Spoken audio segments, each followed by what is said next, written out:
We're a product of our own beliefs. Everything flows from our own personal belief system.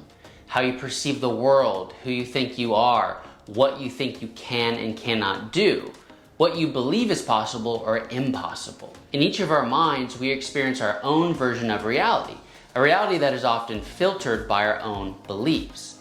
But what do we do then when our own beliefs limit us, when they hold us back from accessing our full potential?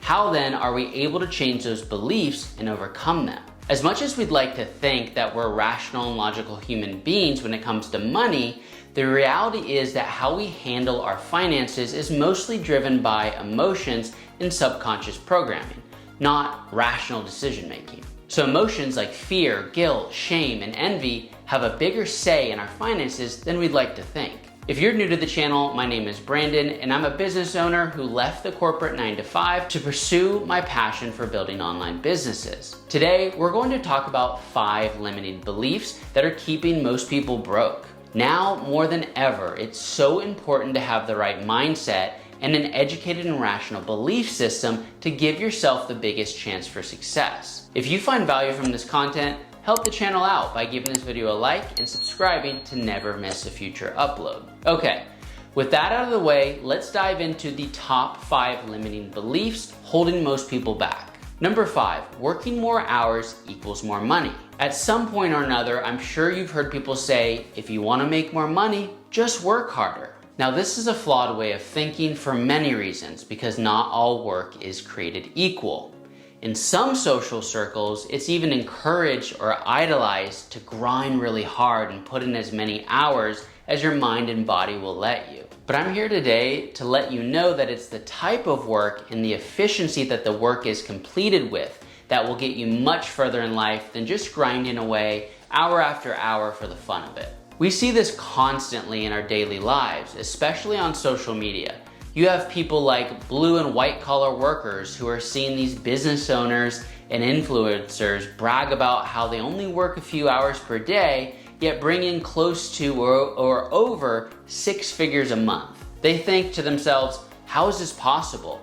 I put in 8 to 10 hours a day and barely make that in a year. But what they fail to realize is that these online business owners and influencers are using leverage and scale to their advantage. They're not making money based on an hourly wage or an agreed upon annual salary. That, of course, limits what you can make due to you needing to be there to put in the work to make the wage. When you're not working, guess what? You're not getting paid. And that, of course, is not scalable. Number 4, victim mentality. Now, this one is one that a lot of people struggle with, and it's a hard one to conquer. How often have you said, I can't do this, I can't start that business, I can't start that podcast, I can't do that fill in the blank thing? These negative self-image thoughts are immediately taking you out of the game. Think about it. Once upon a time, it was considered impossible to reuse a rocket for space exploration. Traditionally, rockets were considered to be expendable, and the idea of recovering and reusing them for subsequent launches seemed impractical due to the beating they take during space travel. SpaceX founder Elon Musk challenged this notion with its Falcon 9 rocket. The company successfully developed a system where the first stage of the rocket would be recovered, refurbished, and reused for multiple launches. The first successful landing of the Falcon 9 occurred in December 2015. Now, this breakthrough in reusable rocket technology has significantly reduced the cost of launching payloads into space and has the potential to make space exploration and commercial satellite launches way more economically viable. There are so many times a day that people have a limiting belief that crosses their mind. I'm not good at working out, I don't have enough money, I'm not skilled enough in this area and that area. A way to completely 180 that narrative is every time that you say something like this, just constantly add the word yet to the end. I don't have enough knowledge yet, I'm not skilled enough yet. And then that yet is an indicator that you need to do some more work on yourself. Before any negative belief comes through, you need to reinterpret it and not let that belief box you into a limited space. Number 3, all people who have nice things are wealthy. I feel this is something that a lot of people believe. You see that guy or that girl in a $120,000 sports car with that Rolex watch and a 5,000 square foot house and think, man, they must really be successful. Now, this may be true for some, but the reality is that we live in a debt, paycheck to paycheck, pay it back later society. People fail to realize that the person with that lifestyle may be on the brink of bankruptcy and living well above their means, to the point that they have nothing left over each month when they pay their bills. I'm talking nothing left to save, nothing left to invest, just simply enough to maybe cover their expenses. And of course, this can only be kept up if their income doesn't go down. God forbid they lose their job or get injured and can no longer work. It's a slippery slope to be on and a stress-inducing lifestyle for sure. As it's been said before, comparison is the thief of joy. You truly have no idea what someone's situation is, especially financially, so it's best to not even begin to compare yourself to others who aren't in your same exact shoes. For all you know, you could be living within your means and doing way better financially than them, but on the outside, it simply doesn't look like it.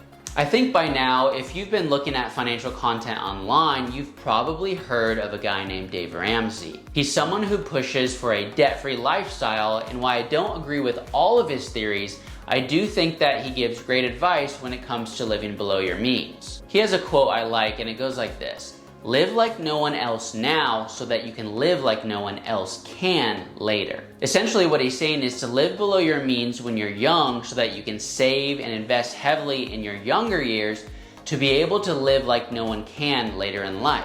Delayed gratification is very hard for some to follow, but it's a tested principle that will catapult you ahead of everyone else in your later years. Number 2, living for the now instead of living for your future self. Now for this, I want to explain it a little bit differently. Consider a fictional character named Tom as an example. So Tom is someone who lives entirely in the present without much consideration for the future.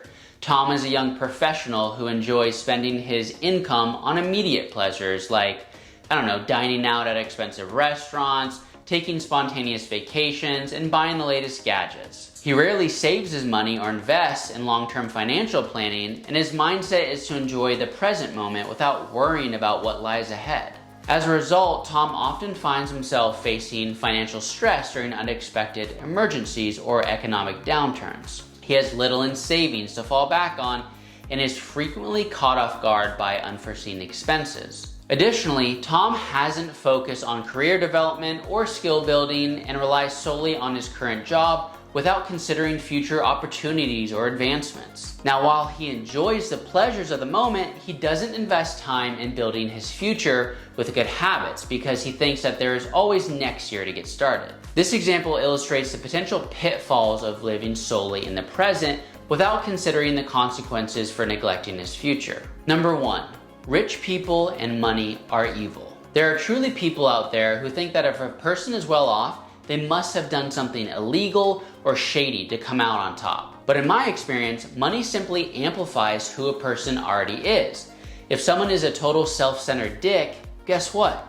They become even more like that. Just how if someone is a generally nice and giving person before money, they tend to just be more nice and giving with money. It's no secret that once you have money, you can make a lot more of an impact on the world. Now, of course, you can use this power for evil, but you can also use it to do great things that others just can't do because of financial limitations. Think building schools and bringing fresh water to third world countries, for example. To do that, you need not only time, but you need to donate money for the materials and manpower to get the job done. Now, this isn't to say that money is the only way to give back. You can also give your time to change others' lives for the better. An example of this would be mentoring a young person who comes from a difficult lifestyle or background, and another would be donating your time to a local charity to help them achieve all of their initiatives. Moral of the story is money itself is not evil. It's what you choose to do with that money that defines its power. I hope you enjoyed this video and it brings you some sort of alternative thinking into your life. Don't forget to like this video and subscribe to never miss a future upload. With that being said, I'll see you in the next video.